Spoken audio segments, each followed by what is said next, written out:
Jay here for Stretford Paddock, and this is a special video looking at why Barcelona are going to sell, or hopefully going to sell, Frenkie De Jong to Manchester United. Why they have to sell Frenkie De Jong to Manchester United, because Barcelona in the past have never been a club that could be termed a selling club. We know that Frenkie De Jong is a very important player for them, a player that plays practically every game for them. So why is it that he's available? Why is it that Manchester United feel they can sign Frenkie De Jong from Barcelona? Well, there's a whole host of reasons, and we're going to look at them all, and that'll tell you just how Barcelona have sort of slipped down to a club that now have to sell players to get them off the wage bill when they want to bring other players in. There's a different set of reasons, a whole host of reasons, and we're going to get into them all. So, first of all, why do Barcelona now look at someone like Frenkie De Jong, who is a good player, a very good player, who is coveted by other clubs, including Manchester United, of course? Why do they look at him and go, okay, he plays for us every week, he's a very good player, but we want to sell him? Well, one big factor is their debts. Barcelona are currently in debt to the tune of 1.35 billion euros. Now that's almost double. It's more than double the debt that Manchester United are in, thanks to the Glazers' ownership. So that gives you some sort of perspective of just how much debt Barcelona are in. It's not peanuts here. We're talking mega money. Now, they've been in debt for quite a few years, but it is affecting their ability to operate, because they're so far in the red. Yes, you can operate as a football club whilst you're in debt. Unfortunately, as Manchester United fans, we know that only too well. But when you're in that kind of debt, it does make you a little bit limited in just how many transfers you can go out there and make. Now, there's also the different models. After the successes in the early 2010s, you had what was called the Laporta model, because they had the president then, Joan Laporta, and his model was always to have sort of a new player coming in to succeed the other player. So you'd have Messi coming in after Ronaldinho. I know they played together for a little while, but then you'd have the next big star, which was Messi. You'd have PK behind Puyol, those sorts of things. You'd have the La Masia recruitment as well, where you'd have players like Messi, Busquets, etc., who would come through the academy and they would be utilised. Now, Bartomeu, his recruitment strategy, or his strategy, is a little bit different. So there's been no real plan in place at times to replace aging stars. So you've seen the likes of Xavi, Puyol, Mascherano go out and not necessarily be replaced. There's been limited youth development. Sergio Roberto has been the only significant player to come through La Masia during the Bartomeu era. It's not been great, has it, for Barcelona in terms of how many young players are coming through. Yes, they've had players come through, but not to the tune that they used to when they were going through those glory days under the lights of Pep Guardiola and Luis Enrique as well, of course. So you look at it and go, there's been a shift there. That's affected them. There's also just the sort of terms in where it's gone wrong in transfers. Now, Barcelona, when it comes to transfers, in the past, they've been pretty savvy when they've made transfers. When they've made big transfers, by and large, they've usually worked out. So when Barcelona go out and they buy someone like a Samuel Eto'o, for example, or a Ronaldinho or whoever, it works out. They have success. They win trophies. Those players come in and add to their successes. But that's not been the case of late. They've wasted a lot of money. You look at some of the money they've spent, and I think a great indication of how they've wasted some money would be the game against Bayern Munich in the Champions League a few years ago. If you remember that, I think it was in 2020, when they played Bayern Munich and they were absolutely battered in the quarterfinal, 8-2. Now that game, for me, was a massive indicator of how Barcelona have mismanaged their finances and mismanaged their transfers and wasted money. On the bench, you had Antoine Griezmann and you had Ousmane Dembele, two players that cost around 240 million, 250 million combined for Barcelona. They're on your bench. Then you look at it, and this is the real indicator of just how much money Barcelona have wasted and how just insane at times their transfer policy has been. You had Philippe Coutinho, a player that they spent around 145 million quid on. So they spent a lot of money on him, overpaid on him, in my opinion. He was playing for Bayern Munich on loan against Barcelona. Not only was he playing for Bayern Munich on loan against Barcelona, he scored 2 goals against them. He helped knock them out of the Champions League. If that doesn't indicate mismanagement with your finances, mismanagement with your transfers, I don't know what does. And you look at all the fees they've paid. They've had a lot of short-term loans to pay for these fees. You look at how they've been sort of operating as well. A lot of these are leveraged against the club's projection as a commercial outlet as well. So what they're going to bring in commercially, they're bringing in loans, they're getting loans based on that. And we know that that can lead to a slippery slope. We know about leverage loans. We know all about it too well as Manchester United fans. So they've had 130 million recently. They've had 130 million in transfer fees, 266 million. These are euros, by the way, in loans as well. The overall transfer debt is around 320 million. Now that's going back a year. That's via The Athletic. The Athletic did a really good article about Barcelona's wage bill. This is another reason why Barcelona are looking at getting Frenkie De Jong off their books as well, because the wage bill is so high, because there's a salary cap as well in La Liga. And now Barcelona have gone from having a wage bill that was the highest in the world to having one that's on a par with the likes of AC Milan and Spurs. There was a great article last year by Peter Rutzler, who's been on this channel, by the way, from The Athletic. He did an article where he looked at the sort of state that Barcelona were in and why they were in such a financial sort of mess. He did a bit of a deep dive, and basically what he said was, the long and short of it, I'm quoting his article, is Barcelona, as The Athletic have explained, are reportedly set to have a limit of around £138 million on wages and transfer spending for the coming season. Real Madrid's limit could be a little bit more palatable, thought to likely be around £255 million. For context, Barcelona's salary limit was 579 million quid for the 2019-20 season, and Real Madrid's was 553 million quid at that same time as well. So it's a massive drop there, a massive fall on what they've had to do because of the limits they've got in terms of the league, transfer limits, wage limits, because of the money they've not got as well. And it's just sort of spiraled. It's all spiraled. Now, Antoine Griezmann, who I mentioned earlier, who played in that game where they lost 8-2, was on the bench. I think he came off the bench. He's a good example of that. They paid him a fixed wage of 17 million quid a year.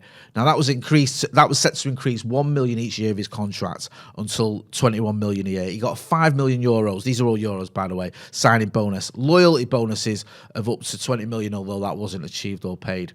Barcelona also pay an annual fee of around 22 million euros. So that's a sort of recipe for disaster, if you will, when you're going into those sort of figures and they keep increasing, especially for a player who's probably not or didn't quite live up to expectations. Now, this is all bad, obviously, but what's made it even worse was COVID. So the loss of valuable match day income for Barcelona was just crippling. It's worth around 250 million euros a year. They lost around, it's reported, 481 million euros. And they brought in around 631 million euros. So that's significantly less than the 828 million euros that they budgeted for. But they lost massive amount in transfer revenue, match day revenue. They brought in other revenue by commercial, deals and other stuff as well. But it wasn't great for them. It wasn't great for around a lot of clubs. There was an article in Sky last year, this was in October last year, and it said Barcelona record 409 million losses for the 2021 season. As CEO explains the Super League support. That was why Barcelona, this is why the CEO was explaining their support of the Super League, because they're in so much dire straits. Now, a big story a year ago was Lionel Messi. You looked at Lionel Messi, Mr. Barcelona, and the trouble they had in keeping him. Eventually left, but there was the big story about him moving on. Now, we saw that in the height of the pandemic, that the cracks started to show. Ivan Rakitic went out for a nominal fee of 1.5 million just to get him off the wages. They also moved Luis Suarez on. That left a sour taste in the mouth for Lionel Messi. Lionel Messi and Luis Suarez were best mates. Luis Suarez goes to Atletico Madrid. Not only does he go to Atletico Madrid, he helps them win the Liga.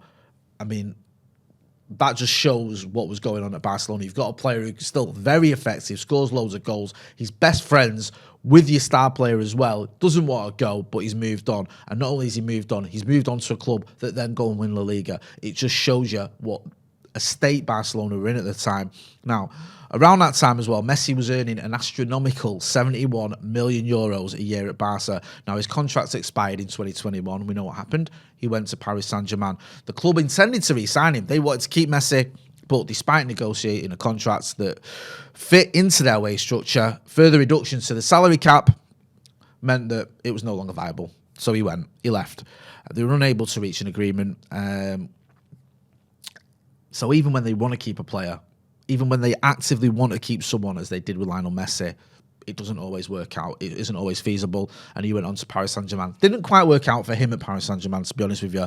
But that just goes to show you the sort of mess that they were in. They couldn't keep their star man. They couldn't keep the player that had been synonymous with Barcelona since what, about 2007, 2008, around that time.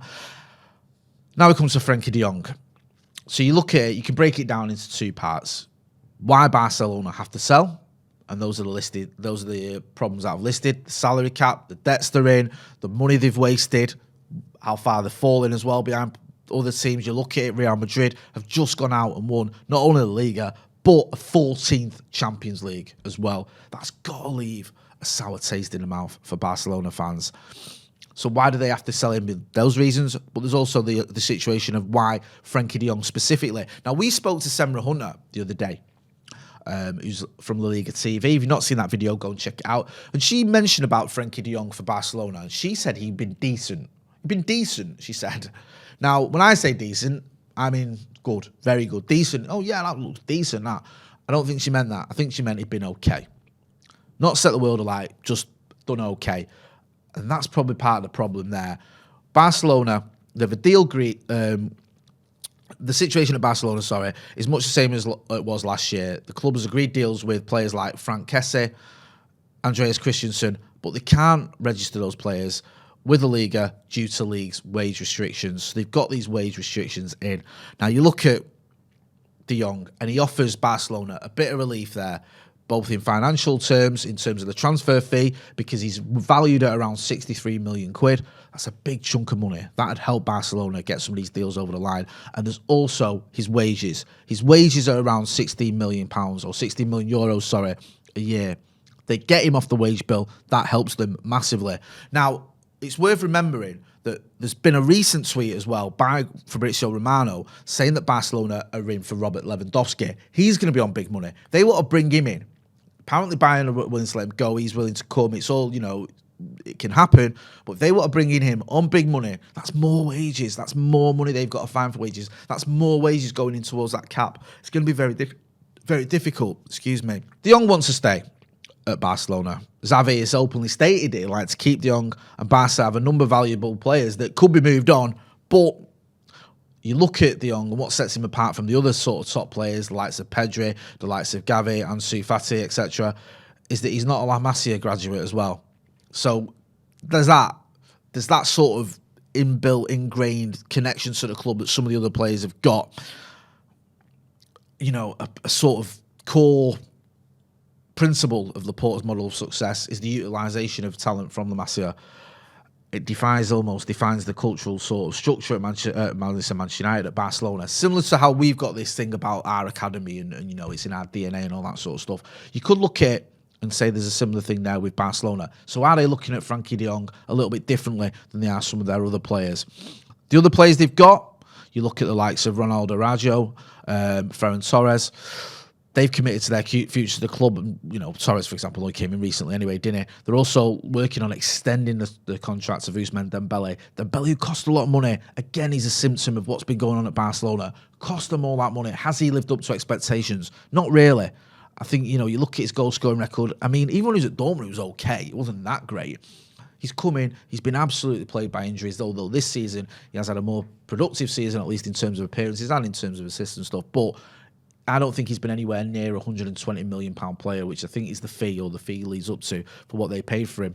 So all these factors point towards De Jong being the most obvious saleable asset and the one that they'd be willing to sell, even though push comes to shove, they probably wouldn't want to. But if they've got to sell anyone, it would be him, because that helps them bring in the players that they want to bring in. And as I've mentioned, the other players that they could look at selling for reasons that I've listed probably aren't going to move on. So you look at it there and you see there's a whole host of reasons there why that could happen and why it's probably likely to happen that Frenkie De Jong does leave Barcelona. So you look at it, you've got the debts, over 1.3 billion in debt.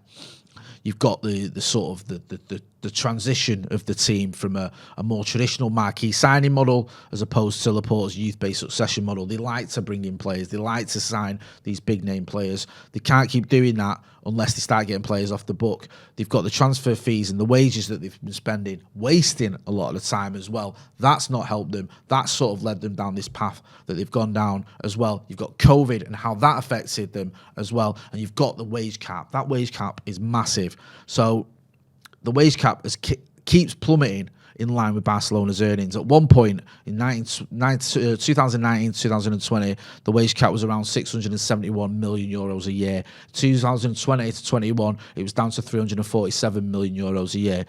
This year, down to 160 million euros a year. It keeps going down. And you have to keep cutting it. You have to keep letting players like Rakitic, like Suarez go. For a reason, you've got to get them off the books for your wages. And this is why Frenkie De Jong is someone they could look at and go, we need to get him off the books. Not only do we need that transfer fee, but we need to get rid of him in terms of getting him off that massive wage bill that we've got and that we need to cut. So all those reasons, the fact he's not been great, the debt they're in, the wages, the wage cap, the structure, the ethos, when it comes to the graduate players, it all points towards Frenkie De Jong being available. Doesn't mean he's been a bad player for Barcelona. Doesn't mean Barcelona are completely without an ability to buy players. Those things aren't true. But it does mean that when it comes to them selling players, them looking to move players on, he's the most obvious one. And when it comes to whether they really, really, truly want to keep him, they don't. They don't. Otherwise, this deal would be dead in the water straight away. If they were to dig their heels in and go, he's not for sale, we don't want to lose him, then he wouldn't go anywhere and we wouldn't be having these conversations at all. The reason we're having these conversations is because of all the reasons I've listed in this video. I hope that's all made sense. Get involved in the comments and the chat if it hasn't, or even if you think it has. If you look at it, I think it's obvious that Barcelona aren't the club they were 10 years ago where no one left Barcelona unless they really wanted to leave. Or Barcelona, well, not even that really. Basically, Barcelona didn't want you anymore because you weren't good enough. Now it's different. Yes, you can argue, okay, Frenkie De Jong hasn't quite set the world alight. But I think if they could, if they were able to, in terms of wages and fees and everything, they'd keep him. I think he's still a very useful player for them. But they need to sell to buy. They're almost being run like a normal football club. Who'd ever have thunk that about Barcelona, eh? Acting like a club that has to sell to buy. It reminds me of another fallen giant of European football, a once great club that has now got to sell players to fund bringing players in. Can't think who that is, can you? I've been Jay. This has been a special video looking at why Barcelona have to sell Frenkie De Jong. Don't forget to hit like, share, and subscribe. Thanks for watching.